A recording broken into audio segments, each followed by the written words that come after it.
ملت ٹائمز میں خوش آمدید۔ یمن سے ہونے والے حملوں نے اسرائیل کی نیند حرام کر دی ہے۔ یمن کے حوثیوں کو روکنے میں اسرائیل اور امریکہ لگاتار ناکام ثابت ہو رہا ہے، اور اب تنگ آ کر اسرائیل نے یونائٹڈ نیشن کی سیکورٹی کونسل سے مدد کی گہار لگائی ہے۔ اپیل کی ہے کہ فوری طور پر سیکورٹی کونسل کا ہنگامی اجلاس طلب کیا جائے اور ریزولوشن پاس کر کے یمن پر مکمل طور پر پابندی لگائی جائے، اور یہ یقینی بنایا جائے کہ آئندہ یمن سے اسرائیل پر کوئی بھی حملہ نہیں ہوگا۔ پچھلے دنوں یمن کے حوثیوں نے اسرائیل پر جو حملہ کیا تھا وہ دونوں حملہ خطرناک تھا۔ اسرائیل کا جو ڈیفنس سسٹم ہے وہ ناکام ثابت ہوا، اور آج ایک مرتبہ پھر یمن کے حوثیوں نے اسرائیل پر حملہ کیا۔ اسرائیل کا دعویٰ ہے کہ اس نے یمن کے حوثیوں کے اس میزائل حملہ کو روک دیا، میزائل کو مار گرایا، لیکن وہ جو ملبہ گرا ہے اس کی وجہ سے بڑے پیمانے پر ہلاکت ہوئی ہے۔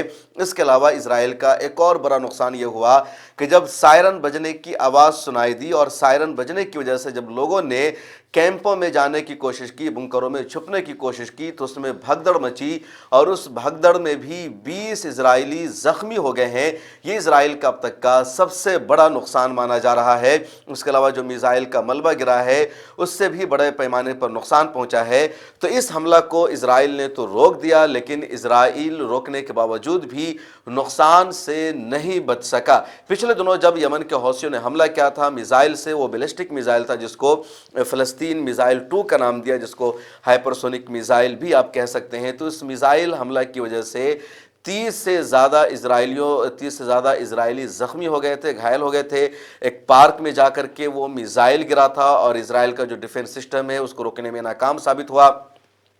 اس کے علاوہ اس سے ایک دن پہلے جب یمن کے حوثیوں نے میزائل حملہ کیا تو وہ میزائل حملہ ایئرپورٹ کے پاس جا کر کے گرا، اور تل ابیب کا جو انٹرنیشنل ایئرپورٹ ہے اس کو بند رکھنا پڑا تھا۔ اور پھر آج کا جو تازہ حملہ ہوا، اس حملے کی وجہ سے بھی انٹرنیشنل ایئرپورٹ کو وہاں بند رکھنا پڑا ہے۔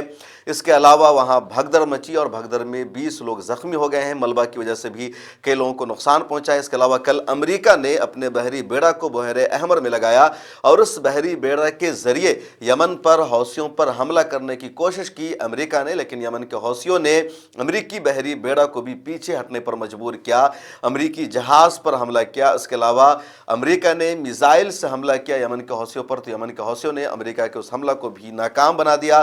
انصار اللہ کے ترجمان یحییٰ سریع کا تازہ بیان سامنے آیا، جس میں ان کا صاف کہنا ہے کہ ہم اس وقت تک اسرائیل پر اپنا حملہ جاری رکھیں گے جب تک جنگ بندی کا سمجھوتا نہیں ہو جاتا ہے، یا غزہ پٹی سے اسرائیلی آرمی مکمل طور پر نہیں نکل جاتی ہے، اس وقت تک ہم اپنے حملہ کو روکنے والے نہیں ہیں۔ اب اسرائیل نے یونائٹڈ نیشن میں گہار لگائی ہے، سیکورٹی کونسل کا اجلاس بلانے کی اپیل کی ہے۔ امریکہ ایسے ہر موقع پر اسرائیل کا ساتھ دیتا ہے، اور امریکہ ہو سکتا ہے کہ سیکورٹی کونسل کا اجلاس بھی بلا لے اور اتفاق رائے سے قرارداد پاس ہو جائے، جس میں امریکہ اسرائیل پر مکمل طور پر چڑھائی کرنے کی کوشش کرے۔ حالانکہ پہلے بھی امریکہ یہ کوشش کر چکا ہے، لیکن انصار اللہ نے ہمت نہیں ہاری، میدان نہیں چھوڑا، اور وہ ابھی تک حماس کا ساتھ دے رہے ہیں۔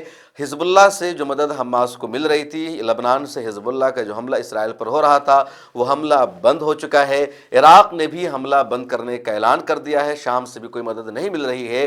تو اس وقت اسرائیل کو باہر سے اگر کوئی چیلنج کا سامنا ہے، باہر سے کہیں سے اگر اسرائیل پر حملہ ہو رہا ہے، اور اسرائیل جس کی وجہ سے سب سے زیادہ بکھلایا ہوا ہے، جس کو قابو کرنے میں اسرائیل ناکام ہے، تو وہ یمن کی ہی سرزمین ہے۔ اور یمن کے حوثیوں نے، انصار اللہ نے لگاتار حماس کا ساتھ دینے کا وعدہ کر رکھا ہے۔ حملہ لگاتار بڑھتا جا رہا ہے۔ اس ویڈیو میں اتنا ہی، مجھے دیجیے اجازت، اور سوشل میڈیا کے سبھی پلیٹ فارم پر ملت ٹائمز کو فالو کر لیجیے۔ ملت ٹائمز کو جاری رکھنے اور مضبوط بنانے کے لیے ہماری آرتھک سہایتا کیجیے۔ یہ ایک آزاد میڈیا ہاؤس اور کمزوروں کی آواز ہے۔ آپ ہمیں دیکھیں، سنیں، پڑھیں، اور ہر مہینہ زیادہ نہیں، صرف 100 روپے سے مدد کریں۔ ڈیٹیلز ڈسکرپشن میں موجود ہے۔